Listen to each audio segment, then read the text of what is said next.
Bismillahirrahmanirrahim. Assalamu alaikum. I have two questions. One question is for a blonde hair brother. I want you to know that I'm not American, but in some way you are not alone in your problems. Many times I came to masjid, I pray on the front of the other Muslims, and then after that they came ask me if I'm Muslim. So I came from the part of Europe where other people didn't know that they are, until 10 years ago, that they are Muslims. They are just like most of us here don't know that there are 40 million Muslims in China right now, and they are suffering also. But I see there is many negative things that you saw. I agree with you totally, but during your experience and your life as a Muslim, do you see any changes in a good way? I mean, I have experience in the masjids where I went. You are true totally. Your speech is true, and I agree with it. But in some way, from the male side in Islam, I see some positive things that they are getting to. And my question is, do you see same thing? I mean, it's not. Well, I would close that question. And the other question is for all three of you. If you are living in a community which there is a masjid or Islamic center or community center, and in some reasons they are elder people, more respectable people, but in some way they are shutting you down, or everybody who has a new idea, they kind of shut you down or they ignore you. You know what I'm talking about. We are all facing, especially our sisters in Islam. So do you think, would you approve if if you've been long time ignored in your community, do you think that it's a good idea to separate from that community and form another new one? Thank you very much. Assalamu alaikum.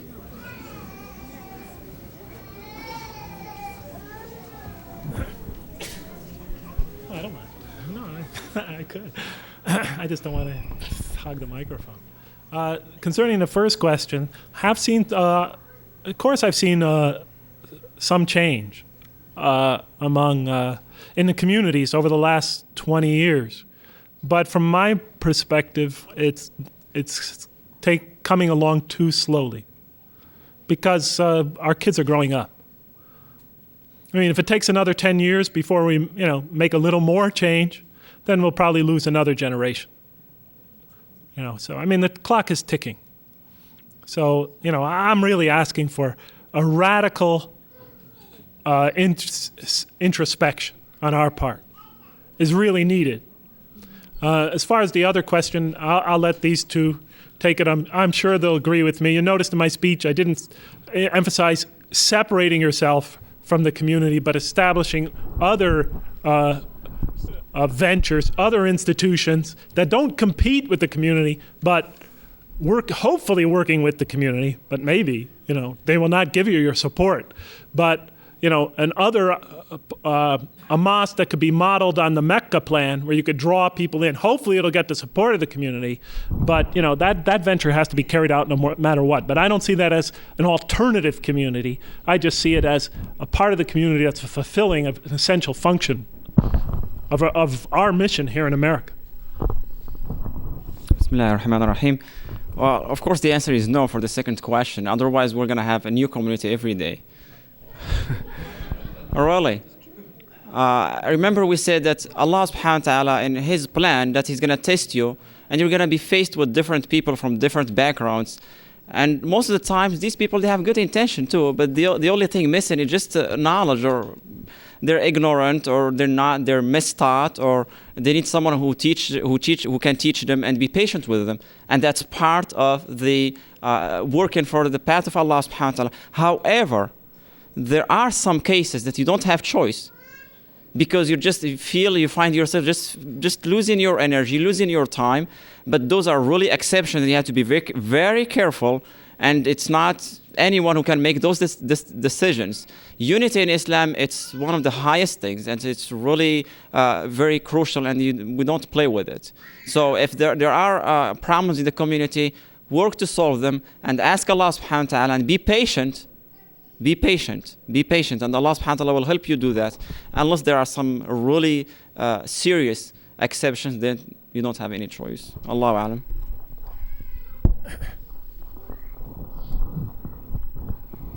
Ditto.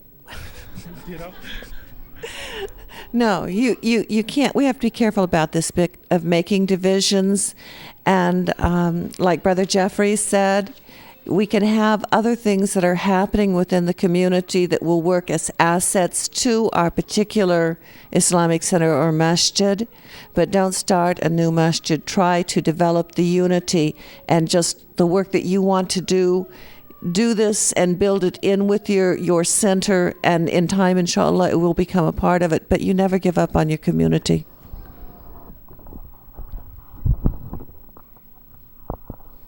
Yeah, Brother Jeffrey Lang, you made us feel very sad tonight and broke our hearts from what we heard about our brothers, how they arrogant and ignorant about Islam.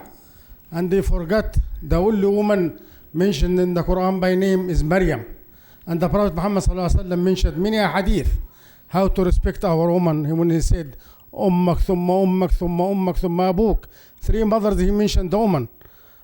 And Islam will never spread in this country and in other parts of the globe if we ignore the woman. We have to raise the flag and hold it very firm, and say, respect women because they are our daughters, our wives, our sisters. This is the only way Islam will spread in this globe. Jazakallah khairan for what we mentioned today, and inshallah for my part, I will spread this word, inshallah, and I hope everyone here will do the same thing, inshallah. Jazakallah khairan, ya akhi. And you too. Okay, my question is addressed to Sister Aminah. My question was addressed to Sister Aminah. You gave us a lot of things to think about tonight. And my question was, let's say we check ourselves and we see that we are slightly malfeasant or extremely malfeasant in one of these categories. Could you give us some specific ideas on how to improve? Not just general, but kind of more specific. You know, subhanAllah, this is one of the most beautiful questions I think I've ever been asked.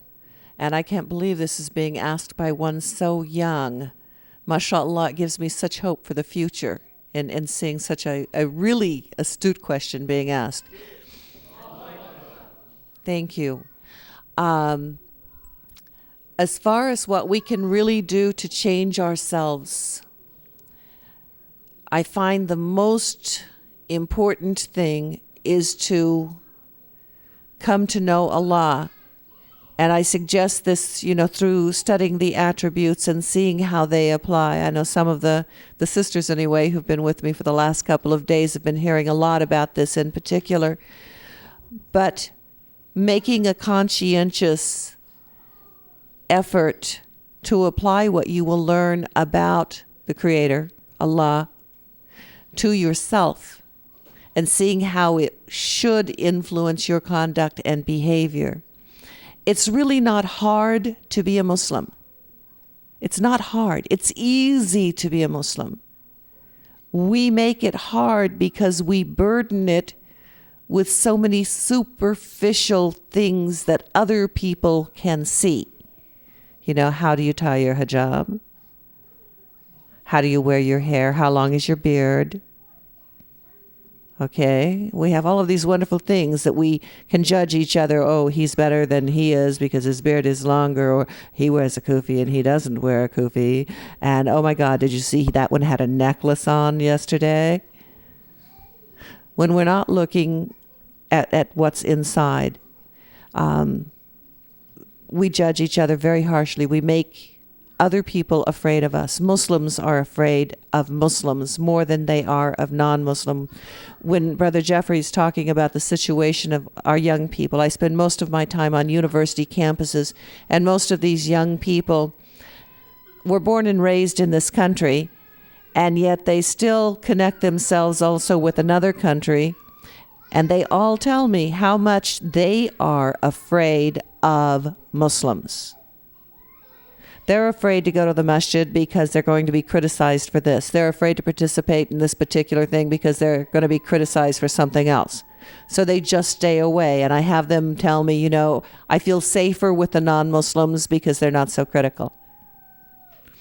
We change ourselves by, first of all, knowing who Allah is. And you learn that through the 99 attributes. And then just changing one little tiny thing at a time. And I've actually named several of them, not judging each other. That's a biggie, okay? Trying to exhibit the attributes of Allah that should be shown through us, His mercy, His compassion. Not burdening our Islam with superficial things. Don't worry about what other people think of you. They can't put you in heaven. They can't put you in hell. That's the biggest thing to remember.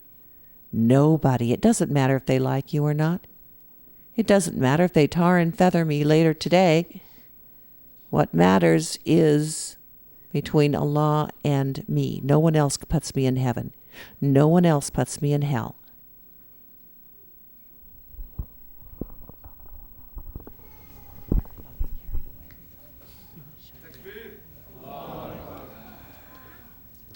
Assalamualaikum. I came late, and I wanted to tell you how much I enjoyed your lecture, Jeffrey Lang, Mr. Lang. I've been a convert for about 10 years, and it really moved me, and it really reminded me of my own experience. I've seen so many, even men leave, come, and I see their faces, and they come a few times, and then you don't see them anymore. And it seems like almost a problem. I know this has been addressed numerous times of, you have the Arabs over here and the Pakistanis over here and this group over here. And there's no support group for new converts when they first come. I have lots of friends who are Mormons and other religions, and they do a much better job of keeping committees or whatever going to encourage these people to come. But we get in our social groups here and there and everywhere. And then we have this lethargy. I don't mean to be lecturing, I'm getting to my question, but I don't know how to overcome that kind of lethargic. Me and several other Muslims, American Muslims and other Muslims, have tried to get things started for the kids to encourage them young to develop their pride. But it's the parents, you get Boy Scouts started and the kids are excited and the parents don't bring them. They don't sign them up. They don't see the importance of it. The same thing with Girl Scouts, or when we have movie nights or this night. The kids don't come. The people don't bring them. And we need to encourage these kids young to start developing a pride and start the kind of conversations that they need to have when they get older, to have that support group to talk to. And I don't know that's my question. How do we overcome that kind of lethargic attitude that we face? Who's here for 2-3 years? You hope you're not here for 2 or 3 years. Yeah. I guess just keep trying, keep trying, keep communicating that message. Don't give up. I've been saying it for 20 years. I'm still trying. I don't have much hope that, anybody will listen to me. But, even if I die, whenever, even if I die with those being the last words on my lips, at least I know I tried. I'm not saying I'm always right. I'm not saying that, I have all the answers, but I'm just doing the best that I can. But about your comment about even men converting to this religion and leaving soon after, that phenomenon happens much more often than with women. The past year, we've had 2 converts on the Lawrence, Kansas campus convert to the religion. They went to a couple of Friday prayers and they never showed up again. And it happens year in, year out. Male converts especially don't stay in the religion. Somehow, I don't know what it is. Women are just stronger. I mean, it's just true.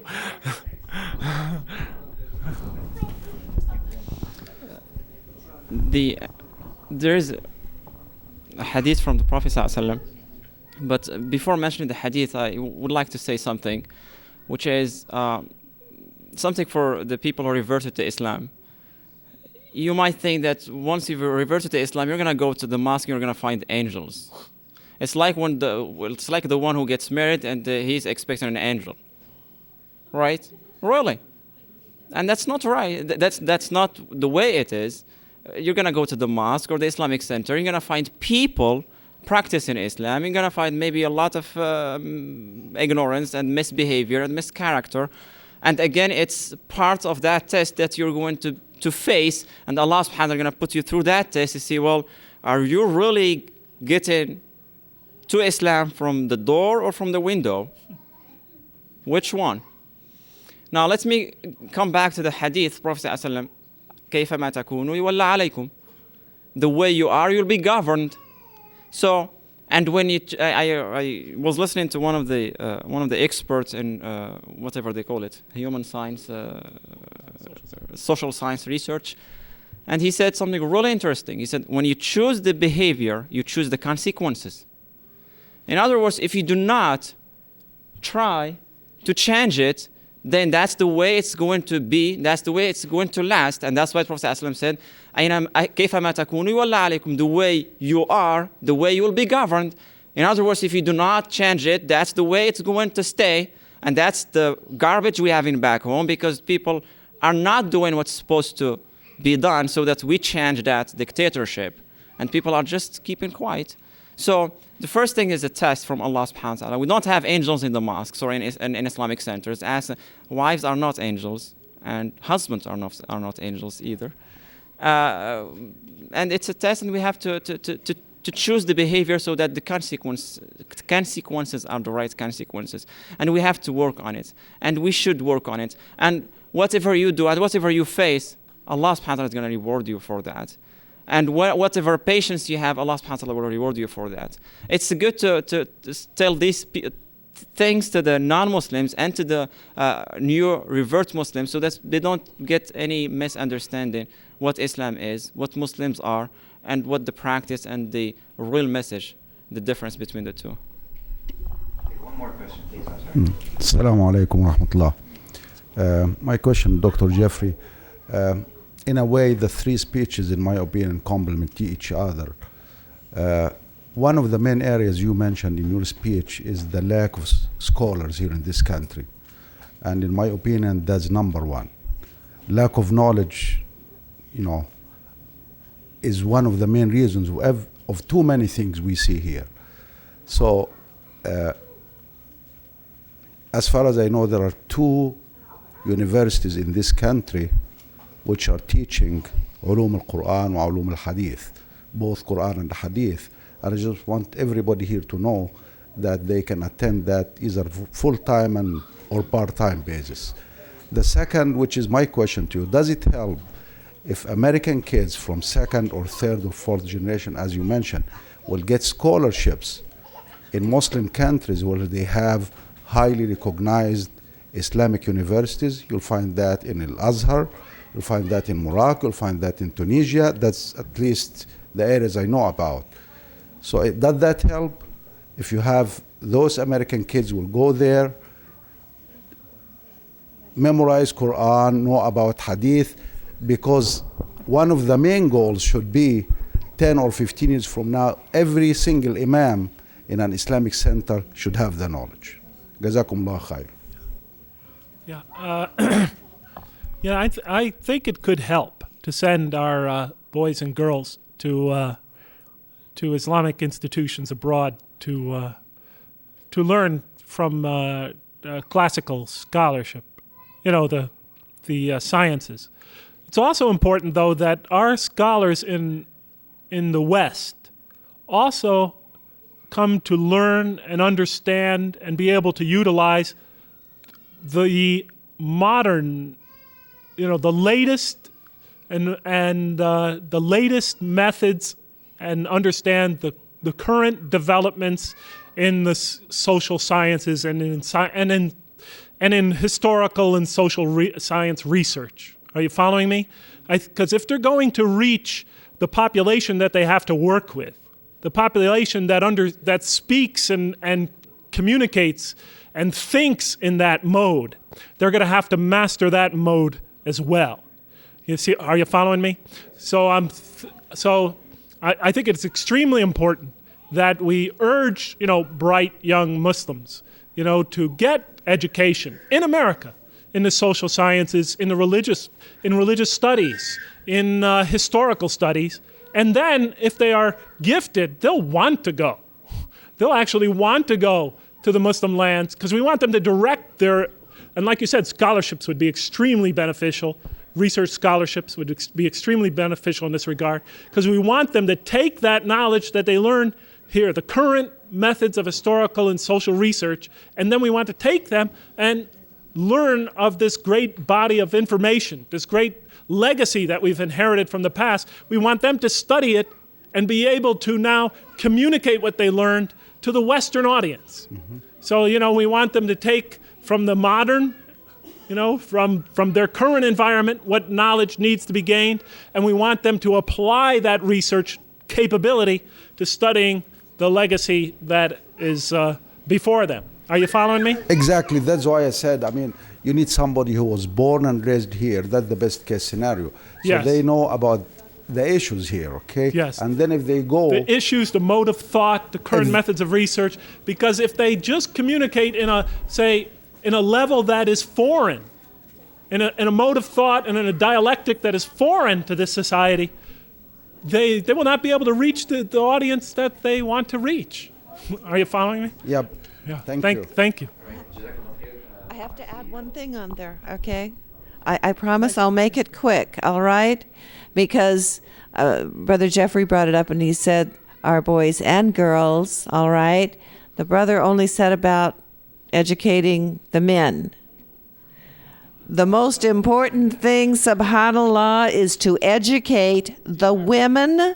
The women are the first teachers of the children.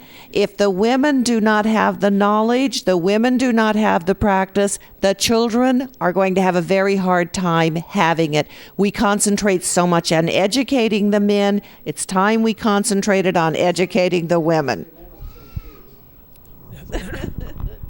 I think Aminah mostly wanted to just make that clear for the audience. But even if he did, you have to realize that in Arabic, men is a generic term. It can include men and women. And I understood that to be the sense of what he said. So, but for the rest of the audience, just so that nobody gets the wrong idea, huh?